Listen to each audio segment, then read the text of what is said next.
Hello Space Croutons listeners, this is SALI, bringing you a very special episode of our show. We have reached the end of Season 1 of this quirky new science fiction storytelling podcast and thought you might like to go behind the scenes and meet the creative minds who have brought this crazy world to you for the last year. So fasten your seatbelts, it's time for liftoff.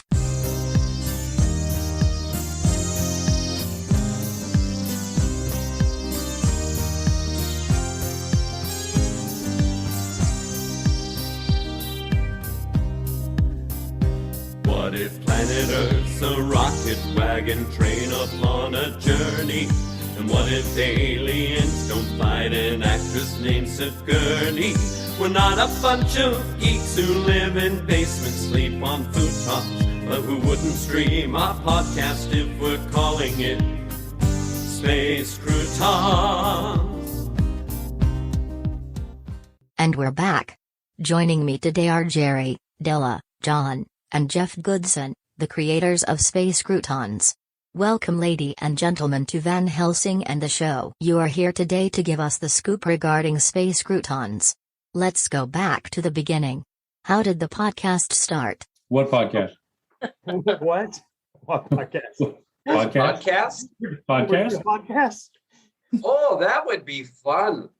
We should do that. We should do that. That's how it started. Oh, man. And I was going to say, in a galaxy far, far away. Well, okay then. Say it. Okay. All right. In a galaxy far, far away. That's how it started. Okay. I think it's better to say it was the best of times. It was the worst of times. As long as we end it with so long and thanks for all the fish. So have we gone full circle yet? Just Never. about. But in reality, it was Jerry had the germ of an idea to start doing a podcast. So what led me into it was I was listening to another podcast and really enjoying how quirky it was. And honestly, the more I listened to it, the more I envisioned that the main character in the podcast just reminded me so much of something that, Jeff, actually characters I've seen you do before. And the more I listened to it, the more I just kept thinking that. And I think we brought it up in a couple of conversations between us that I mentioned the podcast, I listened to it and stuff. And then when we got together over the holidays, a year and a half ago, we were talking about it in the car. And honestly, it was the spur of the moment when I said, you know what, you'd consider writing it yourself, doing a podcast. And you got interested and said, well, I'll do it if you'll do it. And then from there, it became a family affair. And then there's peer pressure after that, right? It was more sibling pressure than peer pressure. Well, and what I remember saying was that I'm interested in doing something like this, but not by myself. Please help me. And you said yes. And then we just threw out there, and we should see if anybody else wants to help too. Because the more people involved, the more ideas will be put into it, and it'll be better than anything that any one of us could come up with on our own. Oh, and it's definitely turned out to be that way. Yeah. John, do you have any recollection about how you got involved? Yeah. Jerry said he would sign over his royalty checks to me for the first 3 years if I would, help out. So excellent. Royalty for the first 3 years. Yeah, absolutely. But I refused. I said, no, you need to take that, because, you've got kids and everything. So you need to make sure you take care of them. But it's kind of, we all got together and Jerry threw it out, and it sounded like a very interesting and fun thing to do, and a real good excuse to get together everybody on a regular basis. It has been a great excuse. I love it. And Della, what led you to jump in? Oh, it's definitely Jerry's fault. I called him about something else, and he mentioned it, and I'm like, and asked me, invited me, and I'm like, I don't know, because I'm not really a science fiction genre person, so I wasn't sure I'd be able to contribute or assist in very much other than just as a teacher, editing here and there. Mm-hmm. So that's not 100% true. That told is me about 100% some of your true. short stories and shared some of your short stories with me. And once I read them, I was like, there's no way in the world we can do this without you. Well, I heartily concur that everybody involved has just made it better and better. So, and so much fun all along the way. yes. Yeah. I agree. It has been so much fun. So, you have been working on Space Croutons for over a year now. What's been your favorite thing about doing the show? So mine has been around our brainstorming sessions. Kind of like this, we just get together and we just go wild and play off of each other. And it's like being a kid again. So this is like the rest of your life, only now we're taking notes. This is like the first part of my life, and I'm finally taking notes. Well, for me, I think it's been taking that time out to try to do something creative. That's always such a stress reliever for me, to be creative. And I don't often just say, okay, let's do that. And so this has given me a good reason to pull some time away from something else and not waste it on frivolous things. Something that this may be frivolous, I don't know, but it seems more purposeful than that. I gotta admit, I hadn't thought about it the way Della had mentioned, that it is a stress reliever and really helps you clear your thoughts and everything. But looking back on it, I found that when I sit down and write and work on these, that I actually feel more energized when I'm done than I do with, obviously with my day job. Yeah. There's so much of this that I really like. If I were going to name one thing, I would say the Easter eggs, the little details that we add. And we know this is actually a reference or an homage to something in our cultural past, like the Monty Python's Flying Circus, or movies that we like, or books, or even things from our personal history. Some of the numbers have, specific meaning for things in our lives and that kind of thing. And we're going to talk about those Easter eggs later. So, yeah, I kind of like that too, Jeff, the way some themes, pertain to each individual storyteller. I also like the way that, we can all collaborate together, but at the same time, I feel like all you guys will be not afraid to point out where things are going differently for my story, and if I need to do something differently, it really has been helpful to turn out some better stuff here. Interesting thoughts, John. I thought it was definitely an improvement when you all added me to the show in episode 5, and I thank you for that. What has surprised you most about putting this project together? Okay, Della, you get to go first. That we got past episode 3. To make as many episodes as we have. When we started, I'm like, yeah, I was kind of skeptical. I thought, yeah, if we do 6 or 7, that'll be awesome. That'll be good. Then it'll probably peter out. Here we are over a year later, and I'm like, I can't believe we're still doing it. Well, we're getting ready to go into syndication now, right? I'm just impressed. You thought we'd get 6 or 7. I thought 3. That's where I was. The smarter money was on 3. Oh, sorry. I overestimated. You didn't realize it was this long of a commitment, huh? That's true. Well, if they're not going to stop, I can't stop. And now we're going to have 28 episodes at the end of season 1, and we're planning more for season 2. And we're already working on those season 2 episodes. Yeah. We're working on those episodes? Yes. Yes. Absolutely. In many different ways. Of course, it's all in how you define working. Well, the creative process, it's a mystery. It's whatever you want to define it as. I find the longer I hold my breath, the more visions I see. Okay. You sure? That sounds like a lack of oxygen. There may be a lack of oxygen, but no lack of drive on your parts. What has driven you to make Space Croutons a reality? What drives me to make it a peer pressure? Yeah. knowing that everybody else was out writing helped spur me to get motivated to put the next episode out. And then to see how all these things weave together, I'm excited to see where it goes. It is pretty awesome. I just personally like creating the reality. I mean, this is our reality that we're doing here. It's us, it's ours. We own it. And it's just awesome. Yeah, I personally was thrilled when we decided we were going to do a fiction podcast. The idea of, we're, like you said, creating a world and expanding the world brings me back to, what are we going to say next? Right. Well, what I am going to say next is to ask if you have a favorite character. Probably Michael Keaton in Batman.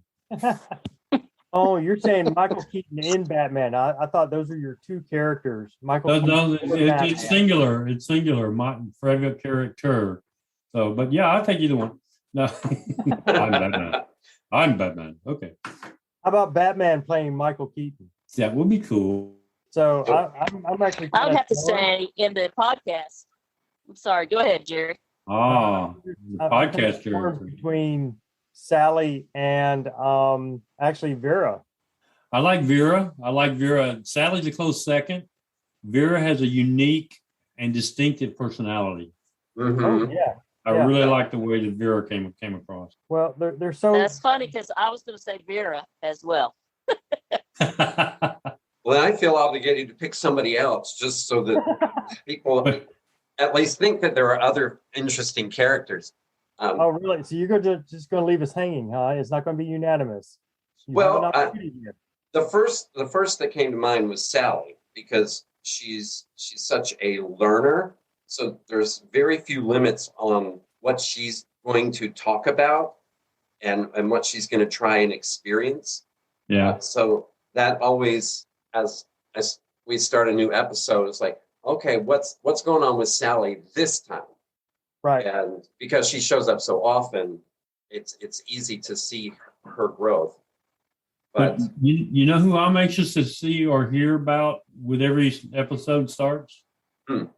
Curdy's dad. Oh. Why did he say this? I want to hear what Curdy's dad has to say about this particular situation. Yeah, he tends to be pretty wise in his own way. Yeah. Yeah. You know, I think there's an opportunity for a book of just Curdy's dad's sayings. I think that there would be nothing else, a bunch of outtakes from Curdy's dad. Yeah. Mm-hmm. Oh yeah. Curdy's dad's greatest hits. Volume 2. 4 CDs only for $7.99. Oh, Wait. And if you buy today. Well, I am flattered that you all like me so much. Thank you. Do you have a favorite episode? Well, so my favorite episode, just because it was the first one I wrote and it's just so close to me, was Eternity. Yes. It meant a lot to me creatively. The characters were very close to me, very personal. I love the way it just kind of came together, and I just, I can't get away from it. Yeah, I find that I gravitate toward the origin episodes of a particular set of characters or a situation. Like John, your first one that was set in Alaska. Right. And we first discover what's happening with Aiden through Brittany's eyes. Sticks out for me. Jerry, the one that you did that you just talked about, sticks out for me. And the reporter in Eagle Rock, Della, and the whole idea of that story and what happened, and somebody was there to report on it, just makes it such a clean and easy story to get into and really just sit there and enjoy it. It did. It was very fresh. I have to credit Jared because he and I really talked and came up with some good twists because of his input. And also Jerry and I also talked about it, and he gave me a great idea and about using the sayings and kind of having some of them be mangled sayings, but it just kind of all came together with everybody's help. Yeah. Those were so cool, by the way. They really were. There are songs that sponsor each episode as well as a great theme song. Say something about the music for the show. Personally, I like the theme song with the Neil Diamond references. I was going to say the theme song too, because it was created specifically for the show, and it was an opportunity to put in pop culture references like that. Sure. To kind of explain the geekiness behind the whole show. Right. So have you gotten a response back from Neil and his entourage, since you're giving him the free publicity? Not yet. Not yet. Okay. I'm sure that they're working on it though. What about the cease and desist letter? No, we haven't gotten that yet. Or a request to let him do a cover version of the song. I was going to say the theme song mainly around, I just really love the sing-along. So much fun, and it just came out so well, and yeah, very proud of it. That was fun to do. Yeah, and that's available for anybody who wants to listen to it. Is that on the website? Can you just click on it? Yes, you can, and the video. Okay. So the show is about objects with special powers. Where did the ideas for the objects come from? So the first object I worked with, the banana hanger, will always have a place in my heart, just because that was the first object, and it was so obscure, trying to figure out how to fit this into the story. And why a banana hanger? And why do you think it's obscure when it shows up in so many stories? Because we're stuck with it now. So I blame Jeff for this. It was a improv exercise, and Jeff had to pick an obscure object for me to run with to write a story from, and that's the object he gave me. So if we're going to blame someone, he pulled this out of the air. Mm-hmm. I did, and write the story about anything you want to, as long as somewhere in there a banana hanger is mentioned. Mm-hmm. I like the way they played into the constellations, but the other objects, I like the mood ring. The Jerry talked about obscurity of a banana hanger, and nobody's seen a mood ring for eons. Mm-hmm. But when we were last sort of together out in another state, we found one in a kind of a little souvenir shop, and went nuts over it, didn't we? We restarted a trend. We did. You did. Until then, they weren't carrying them. Yeah, they're like, you're interested in a mood ring? Are you sure? It was like a jewelry store. Sorry, which one would you like to see? Which one turns the blackest? Yeah. So now the most unique though has got to be the clock. The clock. Oh, the clock. Yeah. Yes, that I think. And not just the clock, but the way the clock is oriented in the statue of the elephant's belly. Yes. Yes. Yes. It became the elephant in the room. Yeah. It did. And when you think about the processes of writing these stories, some of the objects, like Jerry, you're talking about, banana hanger was just kind of off the cuff. Let's throw this in there and see what happens. And others, like the clock, really much more of a, wouldn't it be cool to have this object because it could do this? Yeah, very planned out. So how did the two-headed porter come into play? Well, again, that was another one set up by the improv exercise. Oh, okay. And actually, when I put it in the first story, it was just an object that I mentioned in the story because I had to. Mm-hmm. And then it became more apparent that it was a crouton with other stories. It kind of gained a life of its own. You mentioned the use of Easter eggs in the show. Tell us more about those. I like stripes personally, or not. I like Cadbury, but I like Cadbury. I'd go for Reese's. Reese's is good, but it's harder to find Cadbury, so you got to stop when you get them. I like the Snicker Easter egg. Okay. Have you tried the Brock's candy coated chocolate Easter eggs? Oh yeah. There are malted milk ball Easter eggs now. Those are good. Yeah, the robin eggs. Yeah. Uh-huh. Okay, we have to stop talking about chocolate now.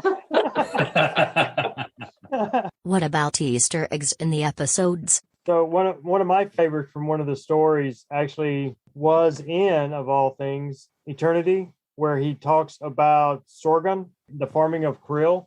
That was a nod to the Mandalorian series. And it was very obscure, but anyone who was really following the series at the time would have picked up right on that. And so I just was so proud of myself. I like the fact that we included the number 88 since Jake often wore that number. That was his football jersey number. Mm-hmm. Oh, very cool. That's right. I get a kick out of a lot of the pop culture references as well, Jerry. You talked about the Mandalorian. We got references to Monty Python. We got references to This is Spinal Tap, Winnie the Pooh. Yeah. Little Shop of Horrors. All Princess of these. Bride.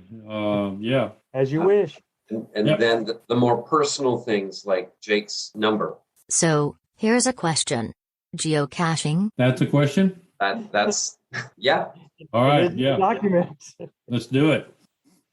So the whole idea behind geocaching was the fact that, a couple of us have done it over the years, but it just fits into our whole idea of things being lost and we're trying to find them. And it just seemed to fit like almost like a glove. So we had to at least try to work it in. So it almost like adds another dimension to your story about dimensions, huh?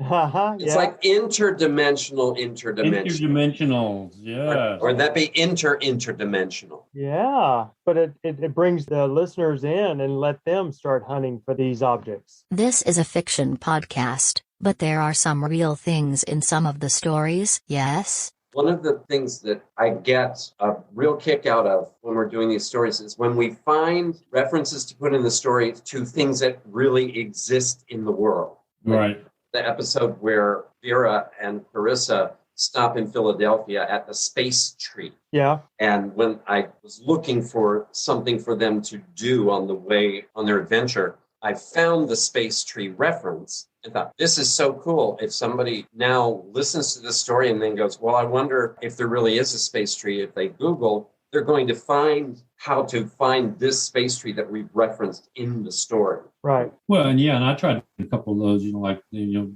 spoke earlier about the episode in Alaska, and the town that we set it in exists. Mm-hmm. All of that stuff is there. It's really kind of cool the way it kind of played together. So, yeah. And we're doing more of that in season 2 as well. So that's. You've finished season 1 and there will be a season 2. How long do you see yourselves doing the podcast? We're doing a Till show. they make us stop. are they going to pay us to stop? Yeah, that's what we're waiting for. Yeah, we'll show them. Yeah. I plan on having a microphone in my coffin. Okay. Oh. Yeah, it doesn't cost much to get us to do the show, but it will cost an awful lot to get us to stop. doing the show. I'd like to thank our guests today for their insightful words on how this adventure began, and we cannot wait to see where it goes. It's great to see the unhindered flow of creative talent come to fruition, and the excitement of everyone involved renews my faith in humans everywhere. We invite everyone to listen to next season as the adventures of our friends continue. Excuse me while I answer the phone. Hello, I apologize, but you just missed our guests. Did you catch our podcast today? Yes, Sally, I heard the podcast. That's why I'm calling. I'm afraid that we don't have much time left, but if you have a quick comment, I'm sure our listeners would love to hear it. Sally, it's Aiden. Aiden? That is impossible. Aiden is a character in our podcast. Wrong. I'm Aiden Snooty. I'm a real person, not some made-up character. I don't know who you just had on your podcast, but they're not telling you everything. What do you mean? What else is there to tell? The part about this being a work of fiction? I'll call BS on that one. Sally, I've been there.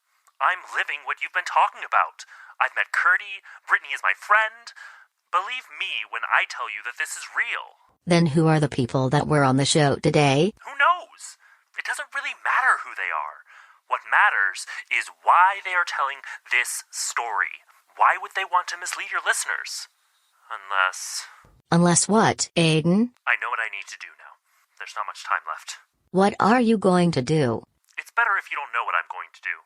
I have to go now, Sally. I'll be in touch. Wow. Well, listeners, this will take some processing. It sounds like we'll hear from Aiden again, but until then, your guess is as good as mine. Tune in next time for... Wow, I'm not sure what'll happen next time, just tune in and we'll find out together.